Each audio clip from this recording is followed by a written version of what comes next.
நாடாளுமன்ற உறுப்பினர் நாமல் ராஜபக்ச எவ்வாறு சட்ட பட்டம் பெற்றார் என்பது குறித்து விசாரணை நடாத்த குற்ற புலனாய்வு திணைக்களத்துக்கு அனுமதியுள்ளதாக பதில் காவல்துறை அதிபர் சட்டத்தரணி பிரியந்த வீரசூரிய தெரிவித்துள்ளார்.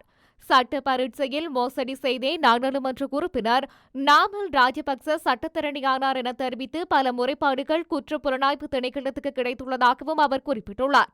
குறித்த வெடிகம் தொடர்பில் சட்டக் கல்லூரியின் துணைவேந்தரின் பரிந்துரையை பெற்ற பிறகு மேலும் விசாரணைகள் முன்னெடுக்கப்படும் என்றும் பதில் காவல்துறை அதிபர் குறிப்பிட்டுள்ளார். 11 ஆண்டுகளுக்கு முன்னர் சட்டமானி பரீட்சையின் போது பிரத்யேக குளிரூட்டப்பட்ட அறையில் இருந்தவாறு நாமல் ராஜபக்ச தோற்றியதாக குற்றச்சாட்டு எழுந்தது. குறித்த வெடிகம் தொடர்பில் பரீட்சை நிலைக்கு பொறுப்பு அதிகாரிக்கு முறைப்பாடு அளிக்கப்பட்டதாகவும் அதனை அவர் கண்டுகொள்ளவில்லை எனவும் தெரிவிக்கப்பட்டது. அதனைத் தொடர்ந்து சட்டக் கல்லூரியின் துணைவேந்தரிடம் தெரிவிப்பதற்கு சென்றபோது அவர் இருக்கவில்லை என லஞ்ச ஊழல் மற்றும் வேண்வெறியத்திற்கு எதிரான குடிமக்கள் அதிகாரத்தின் தலைவர் யமுனி சமந்தா துசாராவினால் குற்றச்சாட்டு முன்வைக்கப்பட்டிருந்தமை குறிப்பிடத்தக்கது.